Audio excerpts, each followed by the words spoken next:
अद्य सोमवासरः अथवा इन्दुवासरः मार्गशीर्ष कृष्ण चतुर्थी पुष्यनक्षत्रम् दिनांक 12 डिसेंबर 2022 चरक शारीस्थान अध्याय 8 शंखं चक्रं जलौकान् दधतमृतघटं चारुदोर्भिश्चतुर्भिः सूक्ष्मस्वच्छातिरुद्यांशुकपरिविलसन् मौलिमं भोजनेत्रं कालाम्भोदोज्ज्वलाङ्गं कटितटविलसच्चारुपीताम्बराढ्यं वन्दे धन्वन्तरिं तन् निखिलगदवनप्रौढदावाग्निलीलं ब्रह्मणो हि समारब्धा मात्रेयाद्येषु पूजिताम् अस्मदाचार्यपर्यन्तां वन्दे गुरुपरम्पराम् आयुर्वेदरतं वन्दे माधवाख्यं महागुरुम् आयुर्वेदामृतं सर्वं शिष्येभ्यो यः प्रदत्तवान् द्रष्टाज्ञानी दृष्टकर्मा कृतकर्मा तथैव च अध्यापकोऽभिषक्श्रेष्ठो महान् संशोधकस्तथा गुणैरेतैः समुदितैः यत्कार्यं प्रतनोति सः समृद्ध्यर्थं हि कार्यस्य वयं नु प्रयतामहे सरस्वत्यै नमो यस्याः प्रसादात् पुण्यकर्मभिः बुद्धिदर्पणसङ्क्रान्तं जगदध्यक्षमीक्षते आत्रेयं प्रथमं वन्दे आयुर्वेदजगद्गुरुम् आयुर्वेदामृतं सर्वं गृहीत्वा हि सुरेश्वरात् अग्निवेशादिकेभ्यो यत् प्रयच्छत् मुनिसत्तमः प्रथमं तन्त्रकर्तारम् अग्निवेशं नमाम्यहम्।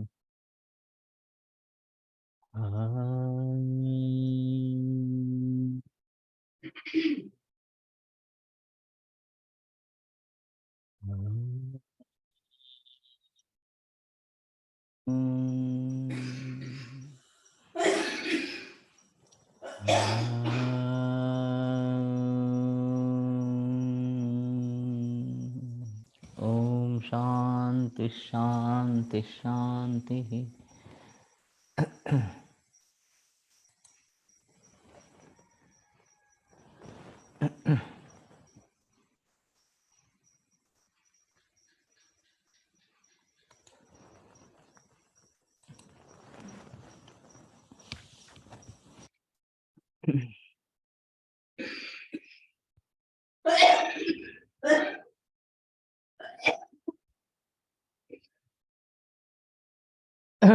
अतः परम संप्रीणनैः बलानुरक्षभिः अस्नेह संप्रयुक्तैः वाग्वादिभिर्वा तं तत्कालयोगिभिः आहारैः उपचरेत् दोष धातु क्लेद विशेषण मात्रम कालम। तो फिर संप्रीणन इस प्रकार के बल रक्षण करने वाले अस्नेह प्रयुक्त इस प्रकार से यवागवादी से तत्काल योग भी आहार है किंवा त्या काळी उस काल में उपयुक्त जो आहार है उससे उपचार करे अदोष धातु क्लेद विष आदोष दोष धातु क्लेद विशोषण मात्रम कालम। तो दोष धातु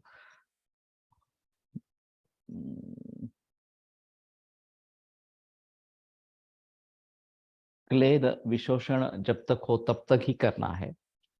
ततः अतः परम स्नेहपानैः वस्तिभिः आहार विधिभिश्च दीपनीय जीवनीय ब्रूहणीय मधुर वातहर समाख्याते उपचरे। तो एक बार ये क्लेद का शोषण हो जाए तो फिर स्नेहपान बस्ती आहार विधि दीपनीय जीपनीय ब्रूहणीय मधुर वातहर इस प्रकार से उपचार करें। तो ये सभी हमें थोड़े ध्यान में रखना पड़ेगा और व्यवहार में इसको कैसे लाएंगे, किस प्रकार से लाएंगे, इसके बारे में सोचना जरूरी इस प्रकार का होगा। तो परिपक्व गर्भशल्यायाः पुनः विमुक्त गर्भशल्यायाः तदहरेव स्नेहोपचारः स्यात्। गर्भशल्य जिसका परिपक्व हो गया है, विमुक्त गर्भशल्या जो हो गई है, उसको उसी दिन स्नेहोपचार इस प्रकार से करना है। एक प्रताप जोशी सर ने एक अजीब केस बताई थी। एमटीपी हुई दूसरे महीने में और फिर सांस फूल गई, पेशेंट आईसीयू में थी और बहुत सारे प्रयास करने के बाद भी श्वास रुक नहीं रही थी। तो इनको बुलाया गया प्रतादोषी को। उन्होंने पूछ लिया कि फिर पता क्या हुआ, तो पहले कुछ सांस की तकलीफ थी क्या, तो नहीं बता। तो फिर ये एमटीपी हुई और बाद में शाम को सांस की तकलीफ होना आरंभ हो गया इस प्रकार से। तो बस उनके लिए यही निदान काफी था। उन्होंने 250 ml का मात्रा अनुवासन बस्ती दे दिया, और जैसे अनुवासन बस्ती दे दिया वैसे वो सो गई। बाकी लोगों को लगा कि ये शायद कोमा में जा रही है वगैरह वगैरह। तो उसने बताया कि नहीं नहीं, मैं मुझे ठीक लग रहा है, मैं सोना चाहती हूँ, बस बाकी कुछ नहीं है। और वो सो गई, और फिर जब गई तो कोई प्रॉब्लम नहीं थी। तो केवल इस प्रकार का अपान देश का वात प्रकोप, ये ध्यान में रखते हुए 250 ml का बस्ती दिया तेल का प्रतादोषी सर ने। तो ये एक अजीब इस प्रकार की बात थी, लेकिन तुरंत राहत मिल गई, और आगे भी नौबत उसमें से कुछ आई नहीं इस प्रकार से। परम तो निर्विकारम अप्याय मनस्य गर्भ से मासे मासे कर्म उपदेक्ष्यामः। हाँ, ये तो हमने पढ़ लिया था।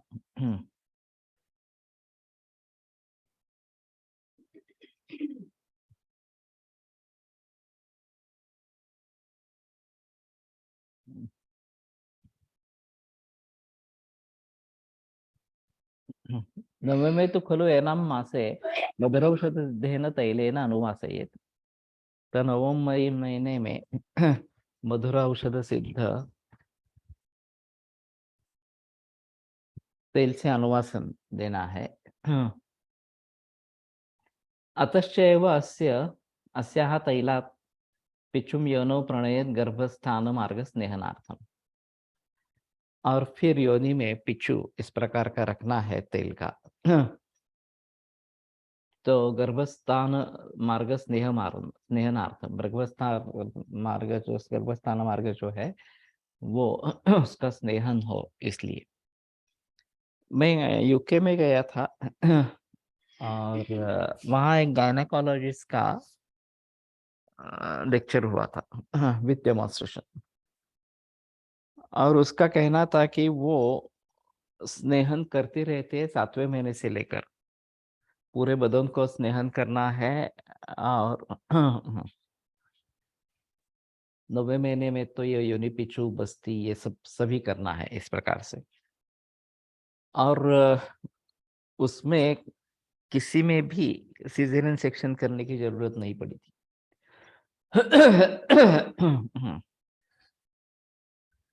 तो सुलभ प्रसूति इस प्रकार की होती थी।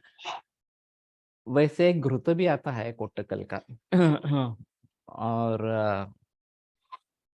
वो भी देना अच्छा है इस प्रकार से। और 9वें महीने से लेकर ये अनुवासन स्नेह पिचू ये सब करना है। और एक यहाँ पे प्रचलन था, एलोपैथी में भी था एक्चुअली वो, कि अगर 9 महीने पूरे हो चुके हैं तो एरंडेल तेल, एरंड कैस्टर ऑयल, ये 30-40 ml तक मात्रा में दे देते हैं। तो उससे दस्त होते हैं, और फिर आवी प्रादुर्भाव हो जाता है। ये आवी इंड्यूस करने की एक और करने का एक तरीका है। नहीं तो वेट करते रहते हैं, और फिर आवी प्रादुर्भाव अगर नहीं होता है, उतने अच्छे से नहीं होता है, तो ये दिक्कत वाली बात होती है। तो पुराण वाला शुद्धार्थ एक प्रकार का बस्ती भी बताया गया है, वो 8वें महीने में बताया गया है। वो भी कर सकते हैं, या 9वें महीने शुरू होने से तुरंत वो बस्ती करेंगे। और फिर अभी प्रादुर्भाव अगर हो नहीं रहा तो फिर ये एरंडी का तेल इस प्रकार से देना, ये एक अच्छा मार्ग इस प्रकार का है। यदिदं कर्म प्रथमं मासं समुपादाय उपदिष्टम् उपदिष्टमानं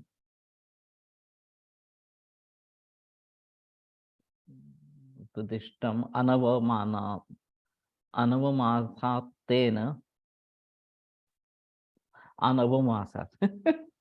तो नवम मास तक ये जो कर्म बताया गया है, तेन गर्भिण्या गर्भ समय गर्भधारिणी कुक्षि कटि पार्श्व पृष्ठम मृदु भवति। तो गर्भ समय के बारे में गर्भधारणी की कुक्षी, कटी, पार्श्व, पृष्ठ ये सब मृदु होता है। वातश्च अनुलोमः संपद्यते, और वात अनुलोमन होता है। तो पहले महीने से लेकर ये सब परिचर्या अगर करेंगे तो ही इस प्रकार का फल प्राप्त होगा। तो हमें चाहिए, अभी तो प्रेशियस प्रेगनेंसीज रहती है, एक या दो ही डिलीवरीज होने वाली है। तो ऐसे स्थिति में इन सभी का यथायोग्य पालन करना ये एक अहम मुद्दा इस प्रकार का हो जाता है।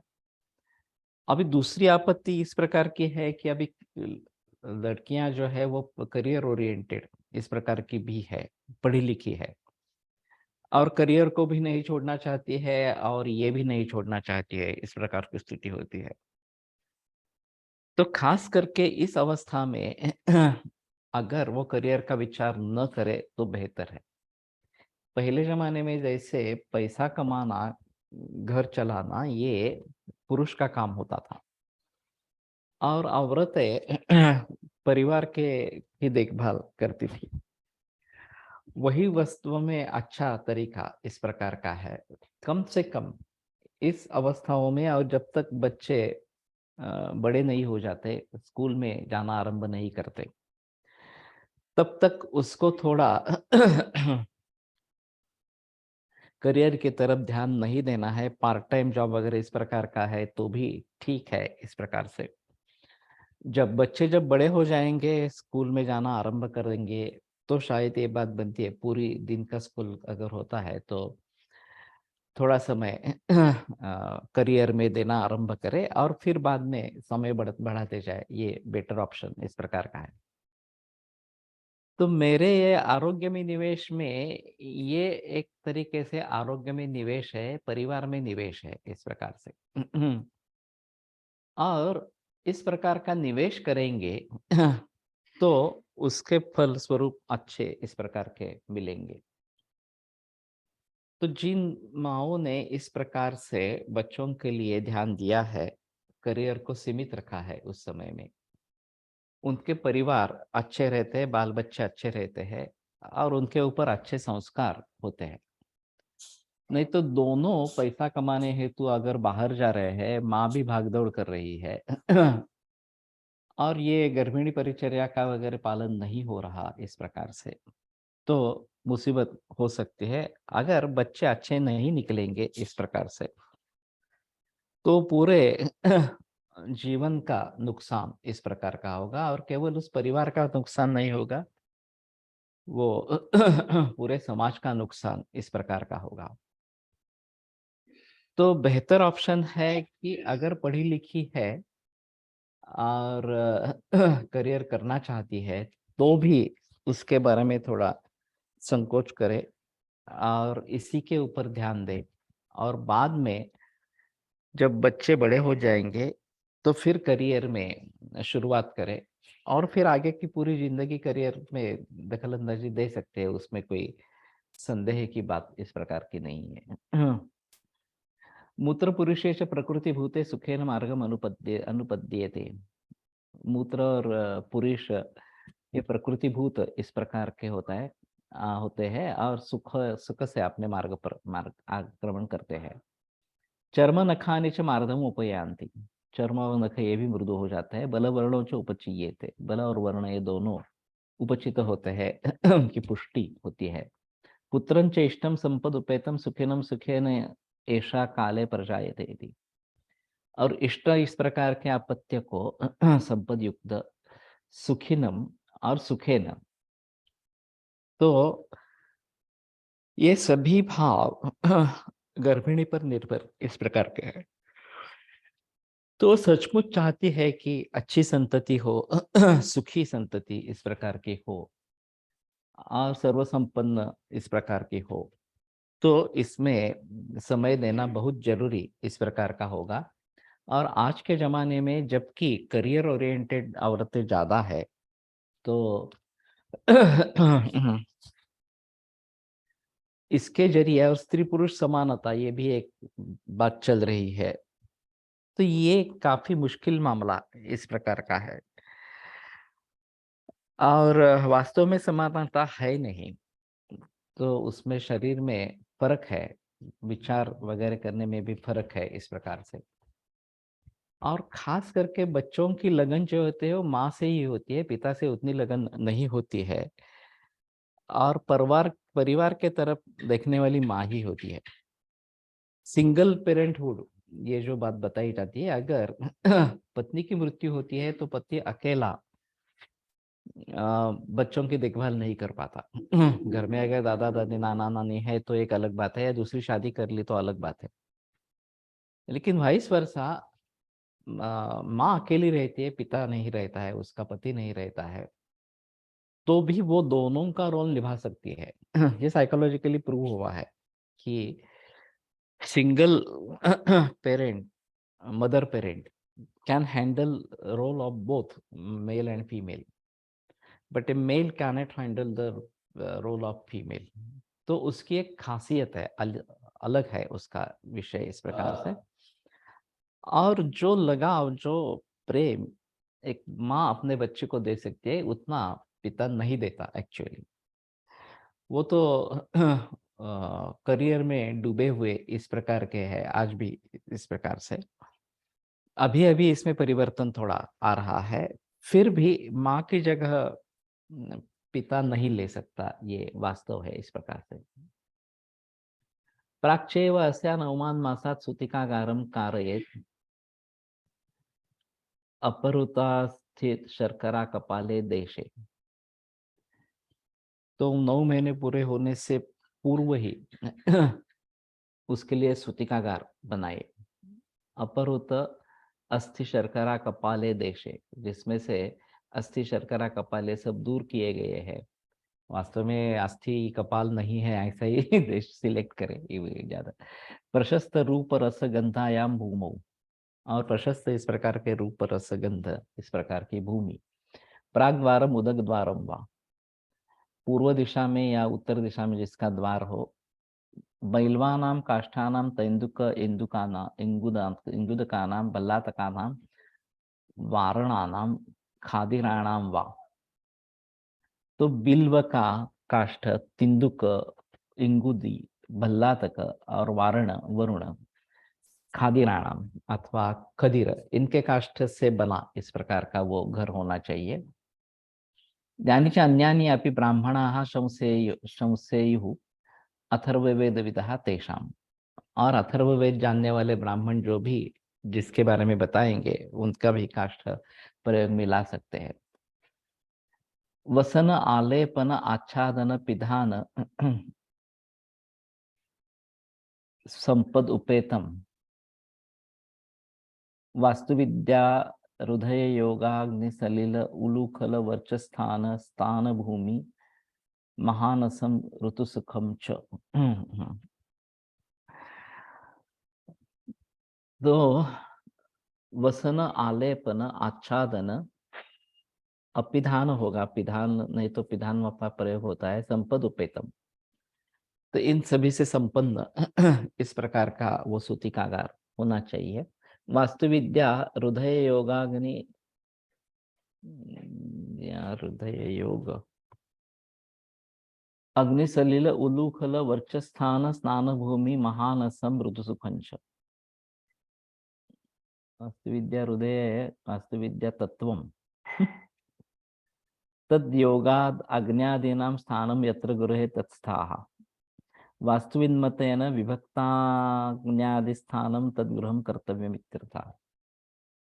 ये थोड़ा क्लमजी है, वास्तुविद्या हृदय योगात योगात ऐसा करना चाहिए, अग्नि सलिल उलूकल वचस्थान भूमि वगैरह वगैरह। तो वास्तुविद्या के अनुसार इन सभी का निवेश, राहु दे इन सभी का निवेश होना चाहिए। अग्नि ये जो है आग्नेय दिशा में रखा जाता है, तो पूर्व और दक्षिण के बीच में जो दिशा है वो आग्नेय दिशा है। अभी भी जो घर बनते हैं उसमें इसकी तरफ कुछ ध्यान नहीं दिया जाता। शुरू से ही अगर हम इसमें ध्यान दें, जो खास करके जो घर बनाने वाले हैं अपना खुद, जो फ्लैट खरीदना है वो एक अलग बात होगी, लेकिन अपना ही खुद घर बनाना है तो इन सभी बातों को ध्यान में रखना है। तो आग्नेय दिशा में मानस होना है। और अग्नि की स्थापना चाहे पूर्व सम्मुख इस प्रकार से होनी है, लेकिन आग्नेय दिशा में है। ईशान्य दिशा में देवघर होना चाहिए। और फिर शयन वगैरह जो है पश्चिम दिशा में इस प्रकार से करना है। तो इसके बारे में काफी किताबें अभी उपलब्ध है, लेकिन उसमें से ऑथेंटिक कौन सी है ये देखना बहुत जरूरी इस प्रकार का होगा। और प्राग दक्षिण शिरा पादव अकुर्वाणो गुरुन प्रति, सोना जो है वो प्राग या दक्षिण दिशा में, पूर्व या दक्षिण दिशा में सर इस प्रकार से करना है, लेकिन गुरुदेव की तरफ पाँव नहीं होने हैं। तो ये तस्वीरी अगर है या गुरु वगैरह जो सोने वाले हैं वो हमारे सर की तरफ सोए, पूर्व दिशा में या दक्षिण दिशा में, और तस्वीरें भी उसी दिशा में हो, हमारे पाँव की तरफ तस्वीरें इस प्रकार की नहीं होनी चाहिए। और इसमें और एक महत्वपूर्ण है कि अग्नि सलिल, सलिल जो है वो ईशान्य दिशा में या पूर्व दिशा में इस प्रकार का हो। उदुखल और वर्चस्थल, ये हमारा जो अष्टांग संग्रह वगैरह का जो वर्णन है उसको देख के ऐसा लगता है कि वर्चस्थल होता ही नहीं था, शौचालय जिसको हम अभी कहते हैं। और ये एक अहम हिस्सा है अभी इस प्रकार से घर का। और बीच में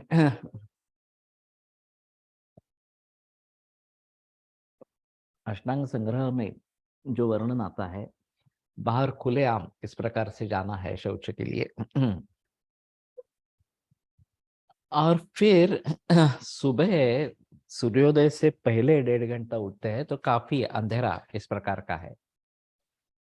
और ऐसी स्थिति में अगर आसपास जंगल वगैरह इस प्रकार की बातें हैं, तो इसमें तो जुगुप्सा भी होती है। तो कोई न देखे इस प्रकार के लिए भी प्रयास करना है। और मैंने सुना था ये विज्ञापन भी आते थे मध्य प्रदेश में कि बड़ी हवेली है लेकिन उसमें शौचालय ही नहीं है इस प्रकार से, और बाहर जाने की आदत इस प्रकार की है। तो ये बड़ा अजीब लग रहा था कि ऐसे कैसे हो सकता है। और केवल बाहर जाना इसी प्रकार से अपेक्षित है या नहीं है इस प्रकार से। इनके हितरुचि विजय महाराज साहब ने शायद ये रेफरेंस नहीं देखा था। उन्होंने एक शिविर आयोजित किया था और आम लोग आए थे, उनको कहा कि बाहर जा इस प्रकार से। तो वो तो सभी सैरवैर हो गए कि एक ऐसे हमें आदत ही नहीं है, बिल्कुल इस प्रकार के मानसिकता भी नहीं है इस प्रकार की। तो वर्चस्थान होता था या नहीं होता था ये उनका कहना था, कहाँ है वर्चस्थान का निर्देश ही नहीं है इस प्रकार के। लेकिन ये सामने जब रेफरेंस आया तो मुझे पता चला कि नहीं, ये तो रेफरेंस है। शायद श्रुतिका के लिए हो। लेकिन वास्तुविद्या में थोड़ा इसके बारे में देखना पड़ेगा। स्नान भूमि और शौच स्थान अलग अलग होने चाहिए। अभी ये दोनों का मिलाप कर देते हैं जगह बचाने के लिए। वैसे जगह बचती नहीं है, बहुत बड़ा स्नानघर बनाते हैं और उसमें एक शौचालय भी रख देते हैं। तो ये वास्तव में अलग करना बहुत जरूरी इस प्रकार का है। लेकिन उसके लिए भी आर्किटेक्ट की मानसिकता नहीं है अभी। वो बोलते हैं नहीं नहीं अभी तो यही प्रचलन है तो इसी प्रकार से करो वगैरह वगैरह इस प्रकार से। लेकिन स्नान भूमि और ये शौच स्थान या शौचालय, ये दोनों, इसको वर्चस्थान ये एक बताया गया है। तो ये बेहतर ऑप्शन इस प्रकार का रहेगा। और एक सेप्टिक टैंक होता था पुराने जमाने में। तो ये जो मल मूत्र वगैरह का पानी या स्नान का, नहाने का जो पानी है वो सेप्टिक टैंक में होकर फिर जमीन में घुस जाता था इस प्रकार से। तो अभी शहरें जो है वो बकाल इस प्रकार का होगी, लोक संख्या शहरों में बहुत ज्यादा पैमाने पर बसने लगी। और फिर ये सीवेज ट्रीटमेंट ये एक बड़ी समस्या बन गई।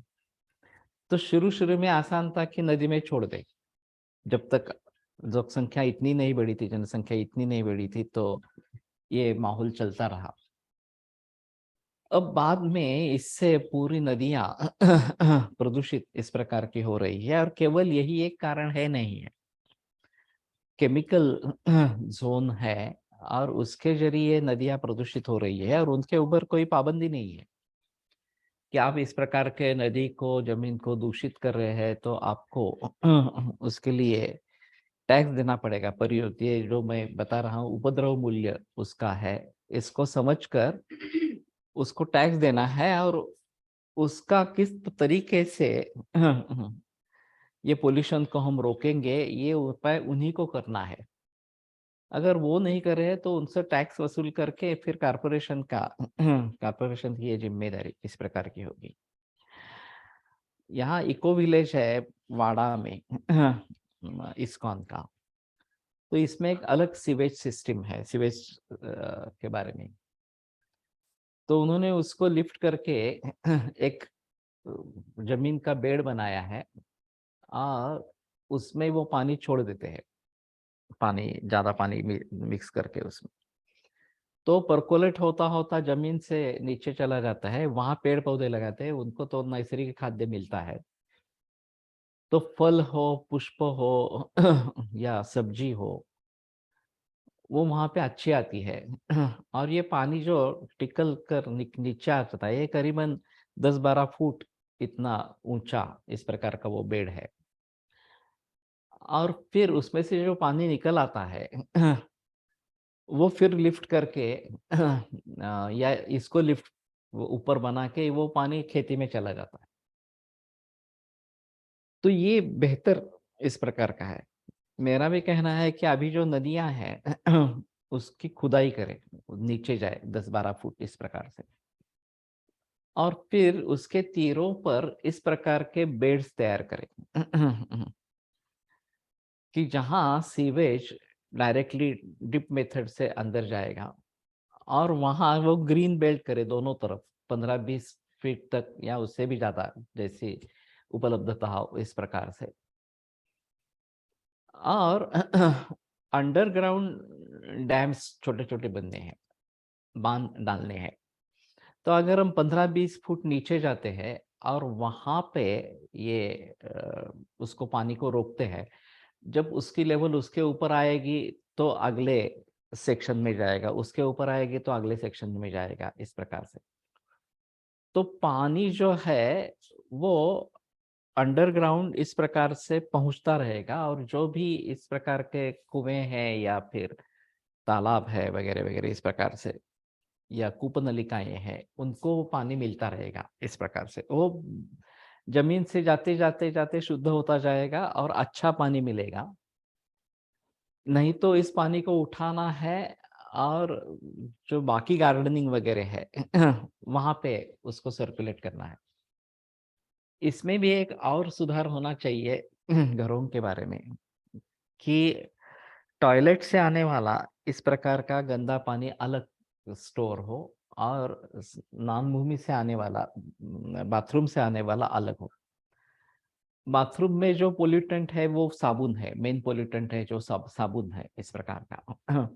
लेकिन इनका कहना है वो उतना खतरनाक नहीं है जितना कि केमिकल्स का डायरेक्ट पोल्यूशन इस प्रकार का है। तो फिर भी उस साबुन को कैसे निकालना इसके बारे में थोड़ा सोचा जाए, और ये पानी सीधा हम इसके लिए जा दे सकते हैं, गार्डनिंग के लिए दे सकते हैं। और जो मलमूत्र युक्त इस प्रकार का पानी टॉयलेट से आएगा, उसके ऊपर कुछ प्रक्रिया करनी है। एक बीच में मैंने सुना था कि शायद अमरावती में ये जीवामृत की प्रक्रिया उसके ऊपर की गई थी।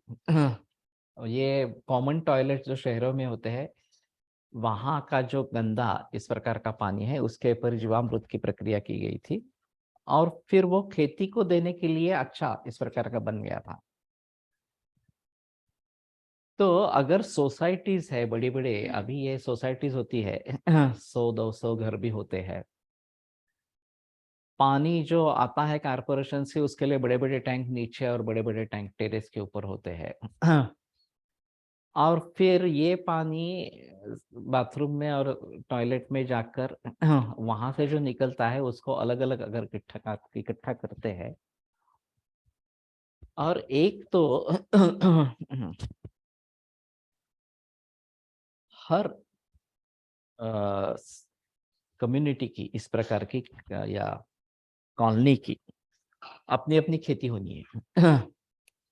अगर प्लॉट्स है तो इंडिविजुअल ये पानी उनके यहाँ जा सकता है, और फिर ये जो मैला पानी है उसके बारे में एक कॉमन इस प्रकार का अगर कुछ हिस्सा बनाते हैं। अभी एक गार्डनिंग आवश्यक रहता है, अगर बड़ी कॉलोनी है तो एक गार्डन रखना जरूरी है इसके लिए, बच्चों के लिए अगर इस प्रकार से।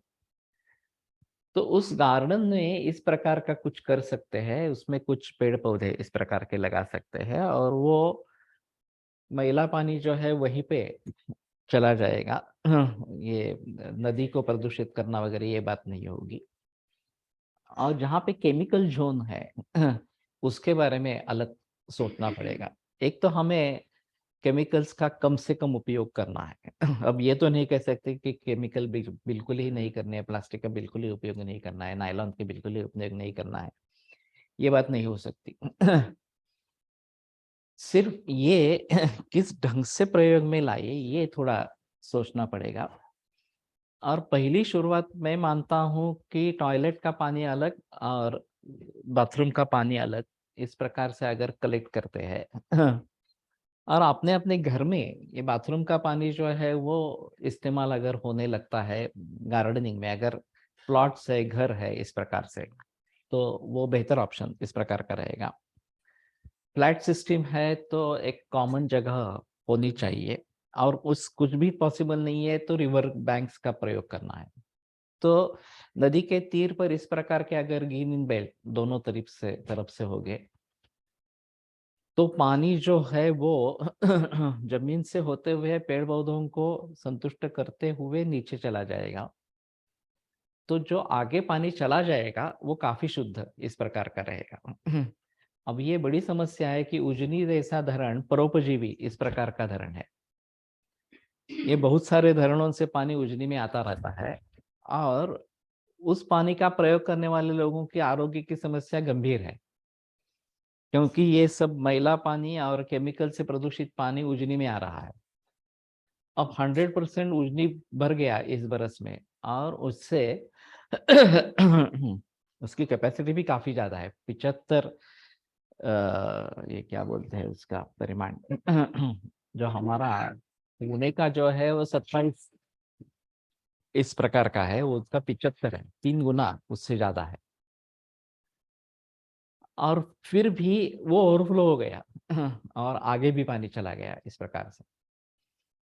तो इस बरस बारिश बहुत हुई तो कुछ हद तक ये जमीन सहन कर लेती है, लेकिन अगर ये ऐसा ही सिलसिला चलता रहेगा तो बात अलग हो जाएगी। तो अगर अंडरग्राउंड इस प्रकार से बांध होंगे 15-20 फुट के, ज्यादा भी ऊंचाई नहीं है, या 5-10 फुट के ही करेंगे इस प्रकार से, तो पानी जो है वहां थोड़ी देर के लिए रुकेगा, और रुकने वाला पानी परकोलेट होता रहेगा बाजू की जमीन में इस प्रकार से। और फिर वहां पे जो कूपनलिकाएं हैं या कूप है, विहीर है इस प्रकार से, उसमें पानी मिलता रहेगा, और जाते जाते वो शुद्ध होता जाएगा, तो फिर अच्छा पानी इस प्रकार का मिलेगा। और नदियां भी अच्छी होगी। नदियां बहने वाली होनी चाहिए। अभी ये डैम पे जरिए नदी में पानी ही नहीं रहता। सिर्फ बरसात में 1-2 बार जब पानी का विसर्ग होता है या ज्यादा बार होता है तब भी पानी नदी में आता है। तो ये बात नहीं होनी चाहिए। मैंने जर्मनी में देखा था, नदियां बहने वाली इस प्रकार की नदियां है, रुकी हुई इस प्रकार की नदियां नहीं है। तो वो बहती रहनी चाहिए, बहती रहती है तो पानी शुद्ध इस प्रकार का रहेगा। स्टैग्नेंट हो जाएगी तो पानी अच्छा नहीं रहेगा। और पानी जीवन है सभी जीवों का, तो पानी ही अगर अच्छा नहीं है तो ये बड़ी मुसीबत वाली बात है, और आरोग्य के दृष्टि से देखा जाए तो ये बड़ी दिक्कत वाली बात है। तो मुझे लगता है अभी वास्तुशास्त्र में, प्राचीन वास्तुशास्त्र में इसके बारे में क्या लिखा है ये थोड़ा देखना पड़ेगा। वर्चस्व स्थान के बारे में, स्नान भूमि के बारे में, इस प्रकार से। और देहातों में ये आसानी से थोड़ा सा कर सकते हैं। शुरुआत जो है वो शहरों की समस्या बहुत बड़ी है, अलग है। देहातों में वैसे भी ड्रेनेज सिस्टम वगैरह कुछ नहीं है। तो नदी का पानी दूषित न हो इसके दृष्टि से अगर करे, और जैसे नदियां बहती रहे इस प्रकार से करे, तो शायद बात बन सकेगी। और आरोग्य का संबंध इन सभी से भी है, ये हमें समझ लेना चाहिए। अभी नहीं तो हम क्या है, घर में पानी आता है कारपोरेशन का, ड्रेनेज में चला जाता है, मुझे क्या लेना देना है इसके बारे में, ऐसा अगर हम सोचते हैं तो ये गलत बात होगी। ये हमारी भी जिम्मेदारी है एक सजग नागरिक होने के जरिए, ये समझ लेना चाहिए। और अपने अपने कॉलोनीज में या जो कॉम्प्लेक्स बनेंगे, होम कॉम्प्लेक्स वगैरह इस प्रकार से बनेंगे, उसमें इन सभी के बारे में सोचना है, कुछ अलग नियम इस प्रकार से बनाने हैं, और कम से कम पानी नदी की तरफ जाए। वेस्ट जो है ये कम से कम नदी की तरफ जाए, ये देखना चाहिए। और अगर इस प्रकार से ग्रीन बेल्ट बनाते हैं तो एक अच्छा खाद्य भी मिलेगा सभी लोगों को, उस शहर के लोगों को। इसमें काफी हद तक ऑर्गेनिक फूड निर्माण होगा। इसको फिर वो करने वाले ये जो इस प्रकार के ओवाईटी इस प्रकार के कहते हैं कि ओन करो फिर उसमें से पैसा करो और बेचते रहो इस प्रकार से, तो ये बात हो सकती है। और लोगों को भी अच्छा खाना इस प्रकार का मिलेगा। तो किसानों से जो खाना आने वाला है वो शायद हम अनाज जो है उसके बारे में सोचेंगे। चावल, गेहूं, दाल वगैरह जो है वो किसान से आएंगे।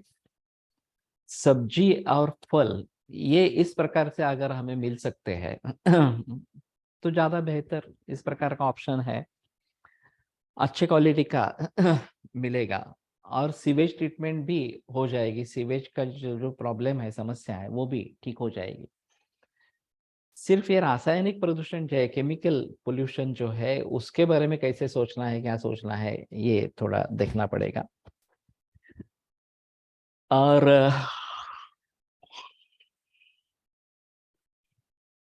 उसमें से कुछ निकाल सकते हैं एलिमेंट्स। इस प्रकार की अगर बात हो सकती है तो शायद एक बात अलग इस प्रकार की बनेगी। आखाती देशों में एक अलग समस्या है, वहां पानी की बड़ी समस्या है। तो अभी समुंदर के वाटर पानी को डिसलाइनेशन करके रोजाना इस्तेमाल के लिए, स्नान वगैरह करने के लिए, गार्डनिंग के लिए उन्होंने प्रचलन शुरू कर दिया। वैसे समुंदर काफी मात्रा में उपलब्ध है, समुद्र का पानी उपलब्ध है, तो डिसलाइनेशन करने से ये बात हो जाती है। पीने के पानी की प्रॉब्लम है वो तो सब सभी उनको इंपोर्ट करना पड़ता है। और फिर खेती भी पॉसिबल नहीं है क्योंकि उस प्रकार की जमीन नहीं है, डेजर्ट्स इस प्रकार के हैं। फिर भी उन्होंने काफी प्रयास किए हैं। और एक दुबई के नजदीक के मिरेकल गार्डन करके है, तो उस प्रकार के देश में ये मिरेकल गार्डन रियली मिरेकल इस प्रकार का है। तो लेकिन उस प्रकार की सोच होनी चाहिए। अभी ये बड़ी समस्या है कि गायों को कैसे वहां पे पाले इस प्रकार से। मैंने एक अभी मरीज से बात की, वो काफी बिजनेस मैंने दुबई में ही है, तो वो कह रहा था कि नहीं हम कर रहे हैं गायों को इस प्रकार से, क्योंकि ये जुवेनाइल डायबिटीज की समस्या एवन मिल्क से दुबई वगैरह में आ रही है। वहाँ के डॉक्टर सजग हो गए कि जुवेनाइल डायबिटीज काफी बढ़ रहा है और उसका मूल कारण ये एवन मिल्क है जो अभी नीदरलैंड से आ रहा है। तो उसमें अगर बदलाव लाना है तो हमें देसी गाय के बारे में कुछ सोचना पड़ेगा। मैंने उसको सुझाव दिया कि भारत में इन्वेस्ट करो, देसी गाय का फार्म बनाओ, दूध पाउडर बनाओ और बेचो यूएई में। तो बोला कि इससे बेहतर है मैं वहीं पे गाय का फार्म बनाऊंगा। समस्या जो है वो गोबर वगैरह की या घास, गाय के लिए जो घास चाहिए वो कैसे उगाए, ये बड़ी समस्या इस प्रकार की है। तो आर्टिफिशियल करके प्लांटेशन करना पड़ेगा। इस प्रकार से आसानी से प्लांटेशन नहीं होगा, लेकिन फिर भी जहां तक हो सकता है वहां तक ये करना जरूरी इस प्रकार का रहेगा। पुराने में जमाने में ये फिर भी बालू में पानी ढूंढते थे और नहरें होती थी। मैंने एक उसका वीडियो देखा था यूट्यूब पर, शायद डिस्कवरी चैनल में था, कि लंबे चौड़े इस प्रकार के मार्ग रहते थे पानी के अंदर, बालू के अंदर। यहाँ पानी है, ये किस प्रकार से ढूंढ लेते थे मालूम नहीं है, लेकिन ये शहरों तक पानी लाया जाता था और फिर पारंपरिक पद्धति से, और ये काफी देर तक प्रचलन में था। अभी आमदनी बढ़ने लगी, बाहर से लोग भी उसमें आने लगे। तो बिस्किट, तो ये मामला थोड़ा सा दिक्कत वाला हो गया। ठीक है। तो ऐसी हालत में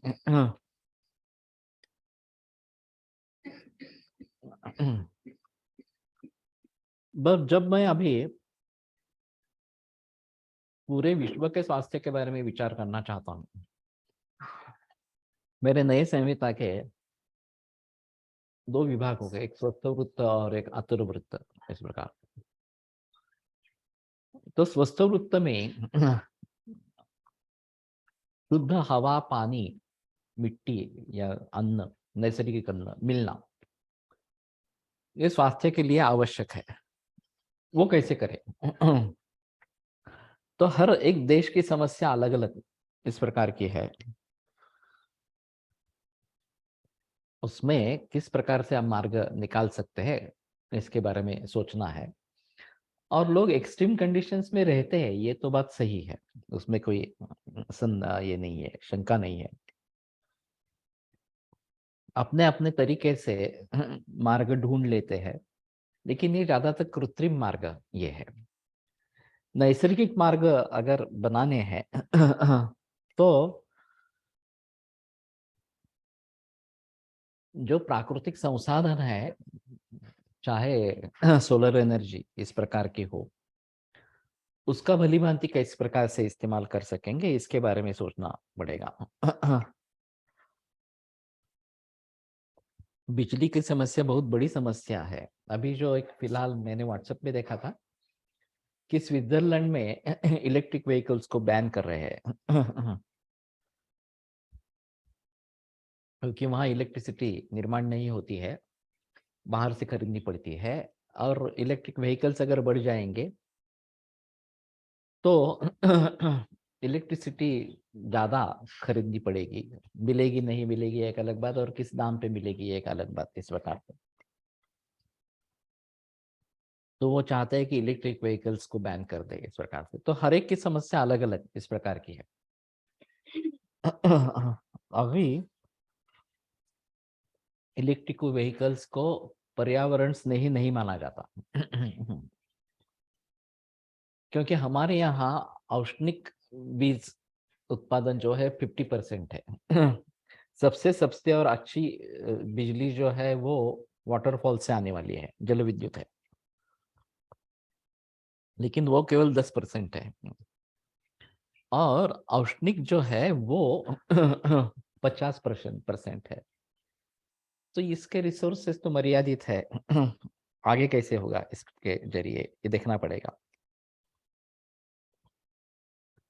तो बिजली बचाना ये सबसे महत्वपूर्ण इस प्रकार का होगा। और जहां जहां नैसर्गिक साधन का प्रयोग कर सकते हैं, फ्रांस में समुन्द्र के लहरों पे आधार पर बीज का निर्माण होता है, बिजली निर्माण होती है। वैसे हमारे लिए भी ये काफी अच्छा प्रोजेक्ट बन सकता है। तो हमारे लिए तीनों बाजुओं में समुंदर है, तो ये हमारे लिए एक अच्छी बात है। इस प्रकार से तो हमें इस प्रकार से कुछ नए तरीके ढूंढने पड़ेंगे। और प्रदूषण कम से कम कैसे हो, नैसर्गिक पद्धति से किस प्रकार से हम आगे चल सकेंगे, ये देखना जरूरी है। तो मुझे एक आशंका थी कि अष्टांग संग्रह, अष्टांग हृदय में जातवेगा समुत्सृजित वगैरह जो बात बताई गई है, और संग्रह में उसके बारे में वर्णन है कि जमीन किस प्रकार की हो वगैरह वगैरह इस प्रकार से। तो जब जनसंख्या बहुत सीमित थी, जंगले इस प्रकार के थे, जंगल थे बहुत इस प्रकार से, तो ये बात सही थी। अभी के दृष्टि से तो वर्चस्थान होना जरूरी है, ऐसा नहीं होगा कि वर्चस्थान के बिना हम रह पाएंगे। और हितरुचि विजय महाराज साहब का कहना था कि ग्रंथों में निर्देश नहीं, अभी यहाँ पे ग्रंथों में निर्देश है स्पष्ट रूप से। तो ये शब्द शायद प्रचलन में लाने की कोशिश करे, वर्चस्थान। शौचस्थान भी अच्छा है, वैसे कोई प्रॉब्लम नहीं है उसके बारे में इस प्रकार से। इलेक्ट्रिक वाहनों में जो बैटरी होती है उससे भी प्रदूषण होता है, वो भी इको फ्रेंडली नहीं है। सही है। तो सोलर सिस्टम पर चलना बेहतर होगा इस प्रकार से। भारत में सोलर एनर्जी काफी मात्रा में उपलब्ध है, लेकिन ये अलग अलग तरीके हैं, हर एक के अपने अपने कुछ प्रॉब्लम से अपने अपने कुछ उपाय या उपयोग है। समूचे तरीके से उसको ध्यान में रखते हुए आगे बढ़ना है, केवल एक चीज को देखकर ये नहीं करना है, ये बात स्पष्ट होगी। तो अभी सैनिटेशन के बारे में मॉडर्न मेडिसिन में काफी बहस है। अच्छा पानी सबको मिले इसके लिए बहस है, लेकिन ये अच्छा पानी क्लोरिनेशन करके शहरों में दिया जाता है, तो ये भी गलत बात है। तो नेचुरल रूप से अगर पानी मिले हमें, केवल पंपिंग करके बड़े इसमें स्टोर करके वो निकल जाए, अपना अपना पानी शुद्ध रखने की जिम्मेदारी अपनी अपनी होगी। पानी शुद्ध मिले, उसमें मिट्टी नहीं मिश्रित हो, ये बात सही है। लेकिन फिर भी अगर जंतुओं का डर है तो पानी उबाल के ले फिल्ट्रेशन करे वगैरह वगैरह, ये अपनी अपनी जिम्मेदारी होगी। ये क्लोरीनेटेड वाटर सभी को देना ये गलत है वास्तव में। किसी एक इस प्रकार के एनवायरोलॉजिस्ट ने अपना मत व्यक्त किया था कि जिस दिन ये क्लोरीनेशन की कल्पना सामने आई, उसी दिन से पर्यावरण को खतरा निर्माण हो गया इस प्रकार से। लेकिन ये आसान था, और लोगों को भी चाहिए था कि कुछ आसान इस प्रकार का उपाय हो जाए कि जिससे हमें शुद्ध पानी मिले। तो क्लोरिनेशन प्रचलन में आ गया, सभी विश्व भर में आ गया इस प्रकार से। तो पानी का स्रोत अगर अच्छा रहे, पानी को बिगड़ने नहीं दे, तो पानी को शुद्ध करने की जरूरत नहीं रहेगी ना। सितोड़े का कहना था कि इफेक्ट पर मत काम मत करो, कॉज पर काम करो। ये आरओ वाटर वगैरह ऐसे भी जो अभी प्रचलन में आ गया, वो पानी अशुद्ध क्यों हो रहा है वो देखो, और उस अशुद्ध क्यों रोको, तो ये आरओ वाटर वगैरह करने की जरूरत ही नहीं है। वैसे उबालना ये नैसर्गिक प्रक्रिया है, कोई कहेगा कि इसमें भी ईंधन व्यस्त होता है, वेस्ट होता है इस प्रकार से, कि पानी को उबालना है तो हम अग्नि का प्रयोग कर रहे हैं उसमें इस प्रकार से। तो बेहतर ऑप्शन है टाटा स्वच्छ वगैरह ऐसे जो है केवल फिल्ट्रेशन करने वाले इस प्रकार से, वो बेहतर ऑप्शन है। उसके बाद भी अगर आपको लगता है कि नहीं, पानी हल्का होना है, पानी संस्कारित होना है, तो फिर सुवर्ण डालकर उबालो, वो बेटर ऑप्शन इस प्रकार का है। और ये निवेश है, आरोग्य में निवेश है। कि हम हमारी इम्यूनिटी अच्छी रखने के लिए सोना डालकर उबाल रहे हैं पानी। तो इम्यूनिटी अच्छी रहेगी, आरोग्य संपन्न इस प्रकार का दीर्घायुष्य हमें मिलेगा। तो ठीक है, और कुछ करने की जरूरत इस प्रकार की नहीं है। अगर सोलर सिस्टम बिठाते हैं और गर्म पानी आता है सोलर से इस प्रकार से, तांबे के जो इस प्रकार के पैनल्स होंगे उनका प्रयोग करना है। महंगे हैं, लेकिन फिर भी उनका प्रयोग करना है। तो सोलर का गर्म पानी भी स्टोर कर सकते हैं और वो ठंडा हो जाने के बाद पी सकते हैं। उसमें शायद जब गर्म पानी निकालेंगे तो सोने की अंगूठिया डालकर रखेंगे, जब ठंडा हो जाएगा तो सोना निकाल ले और पानी पी ले। तो हमें सोचना है कि किस किस प्रकार से हम कर सकते हैं और निसर्ग की हानि किसमें नहीं होगी। बड़ी समस्या केमिकल पोल्यूशन की है, क्योंकि ये तो सभी स्वाभाविक है। मल मूत्र वगैरह जो है वो सभी स्वाभाविक है, नैसर्गिक है। फिर जनसंख्या बढ़ गई और क्षेत्र संकुचित हो गया, इसके जरिए इस समस्या बढ़ गई है। तो क्षेत्र का विस्तार करना पॉसिबल नहीं है, क्योंकि जो जगह रहने लायक इस प्रकार की है वो कम ही है। ऑस्ट्रेलिया जैसे बड़े देश में ज्यादातर सभी जो लोग बसे हुए हैं वो केवल समुद्र किनारे पर है, बीच में बड़ा डेजर्ट है, उसमें कुछ नहीं होता। ज्यादा से ज्यादा अब ये सोच सकते हैं कि वहां पे सोलर पैनल लगाए और बिजली का निर्माण करे, ये बात हो सकती है। लेकिन फिर भी पर्यावरण की समस्या एक अलग बात इस प्रकार की होगी।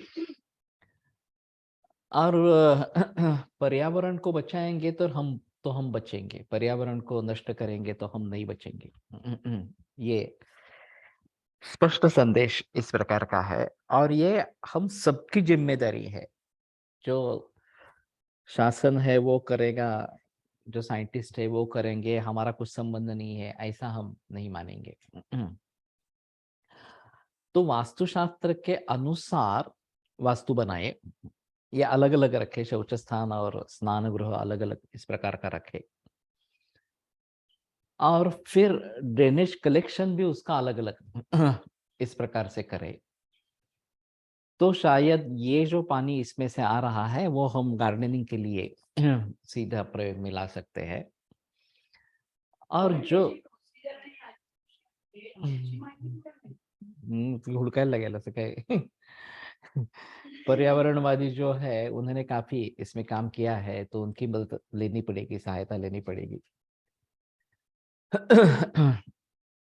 और जो पेड़ पौधे घर के आसपास लगा सकते हैं, कड़ी पत्ता है या फिर आलू है, या आलू यानी कि जो पत्ते वाला आलू, इस प्रकार का आलू नहीं,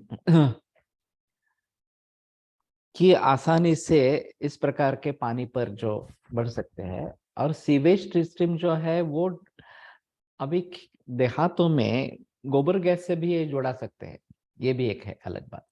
ये इस प्रकार का सीवेज जो है वो गोबर गैस में भी डाल सकते हैं।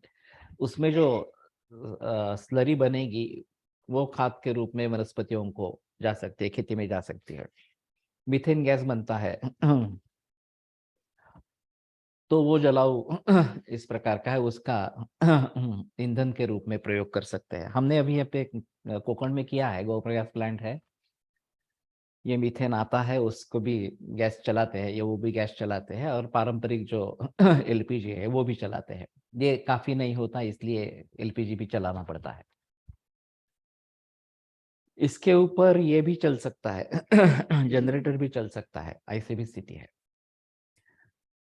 तो इन सभी के बारे में सोचना पड़ेगा, और स्वस्थ वृत्त में इन सभी के बारे में बहस करनी पड़ेगी कि स्वास्थ्य बना रहे, इसके ऊपर ज्यादा ध्यान देना है। स्वास्थ्य विभिन्न रोगों से बिगड़ जाए और फिर इसके लिए ट्रीटमेंट क्या करनी है, चाहे आयुर्वेद की करनी हो, लेकिन पंचकर्म करना है, बाकी जो चीजें हैं वो, उससे बेहतर है कि स्वास्थ्य बिगड़े ही नहीं, इसके बारे में प्रयोग करें। तो बिगड़े ही नहीं, ये काफी भावों पर निर्भर है। खेती से लेकर रहन सहन की सुविधाएं वगैरह इस प्रकार से, और इसकी तरफ ध्यान नहीं दिया जाता। तो मेरा मानना है कि इन सभी का अगर सर्वांगीण दृष्टि से विचार करते हैं तो ही स्वास्थ्य बना रहेगा। स्वास्थ्य बना रहेगा तो रोग के बारे में चिंता करने की जरूरत नहीं। स्वास्थ्य से ही हम ठीक इस प्रकार से रहेंगे। रोग के बारे में ज्यादा बहस नहीं करनी है। फिर भी लोग बीमार होने ही वाले हैं, ऐसी बात नहीं होती कि लोग बीमार नहीं होने वाले इस प्रकार से। तत्र सर्पिस्तैल मधु सैंधव सौवर्चल काल बिट लवण विडंग कुष्ठ किलिम नागर पिप्पली पिप्पली मूल हस्ति पिप्पली मंडूक पर्णी एला लांगली वचा चव्य चित्रक चिरबिल्व हिंगू सर्षप लशुन कतक कणक कतक कण कणिका निपा नीप अतसी वल्ज भूर्ज कुलत्थ मैरेय सुरासवाहा सन्निहिता सिजु। अरे बाप रे। तो इन सभी के सुरासव जो चतुर्शीति इस प्रकार के 84 सुरासव बताए थे सूत्र स्थान 25वें अध्याय में, तो इनमें सभी सभी का निर्देश होगा। और ये सभी सन्निहित होने चाहिए सूतिकागार में। तो ये एक अलग इस प्रकार की बात होगी। सन्निहित स्यु तथा अश्मानोद्भव 2 अश्म पत्थर, 2 कुंड मुसले कुच मुसले कुंड मुसले, 2 उलूखले उदूखले, खर वृषभश्च। खरा और वृषभ, तो बैल भी होना चाहिए और रासभ भी होना चाहिए। 2 तीक्ष्ण सूचि पिप्पिलकौ सौवर्ण राजतौ। तो सूचि पिप्पलक 2 होने चाहिए, सौवर्ण और राजत के तीक्ष्ण। शस्त्राणि च तीक्ष्णायसानि, तीक्ष्णायस के शस्त्र हो। 2 च बिल्वमयौ पर्यंकौ, तो पलंग जो है पर्यंक जो है वो भी बिल्वमय होना चाहिए। तैंदुक इंगुदानी च काष्ठानि अग्निसंदुक्षणानि, तैंदुक और इंदुक इस प्रकार का काष्ठ अग्नि संदुक्षण के लिए। स्त्रियश्चो बहुभ्या बहुशा प्रजाताः सौहार्द युक्ताः, तो अनेक स्त्रियां होनी चाहिए जिनकी अनेक बार डिलीवरी हुई है। सौहार्द युक्त सततम अनुरक्ता प्रदक्षिणाचाराः, जिनका आचरण अच्छा हो। प्रतिपत्ति कुशलाः, और उस प्रकार की स्थिति में क्या करना है, तत्काल क्या करना है ये समझने वाली कुशल, उसमें कुशल। प्रकृति वत्सलाः, निसर्गतः ही वत्सल इस प्रकार के। त्यक्त विषादाः, जिनमें विषाद नहीं है। क्लेश सहिन्यः, क्लेश सहन करने वाली। अभिमता, और जो प्रस्तुत होने वाली स्त्री उसके लिए अभिमत इस प्रकार के हो। ब्राह्मणाश्च अथर्ववेद विदा, तो अथर्ववेद जानने वाले ब्राह्मण वहां पे हो। यच्च अन्यदपि तत्र समर्थम मन्येत यच्च अन्यच्च ब्राह्मणाः ब्रूयुः स्त्रियश्च वृद्धाः तत्कालीन, और जो भी कुछ इसमें समर्थ माना जाएगा, जो बाकी ब्राह्मण भी बताएंगे, और स्त्रियश्च वृद्धाः, वृद्ध स्त्रियां जिसके बारे में कहेंगे वो करना है। अभी मुझे तो ये पता नहीं है कि ये अथर्ववेद ब्राह्मण कितने हैं अभी समाज में,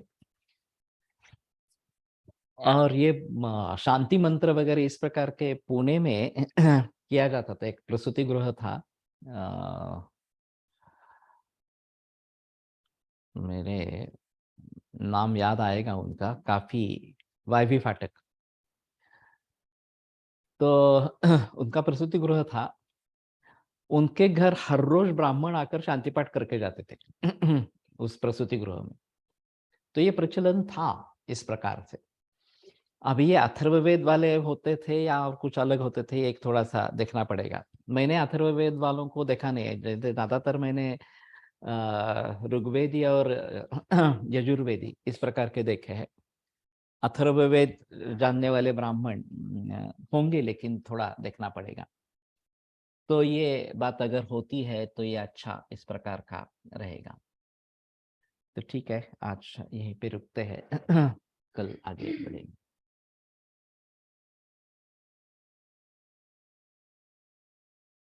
आयुर्वेद प्रकांड निगदित इह हि शल्यतन्त्रप्रधानः शिष्येभ्यः शाश्वतो यन्निखिलजनकृपा व्याप्तचित्तेन येन आयुर्वेदस्य वाञ्छन् पुनरपि भुवने तांच सुष्ठु प्रतिष्ठां श्रेष्ठं धन्वन्तरिं तं प्रणमति च सदा वैद्यवर्गो हि नूनं वैद्यवर्गो हि नूनम्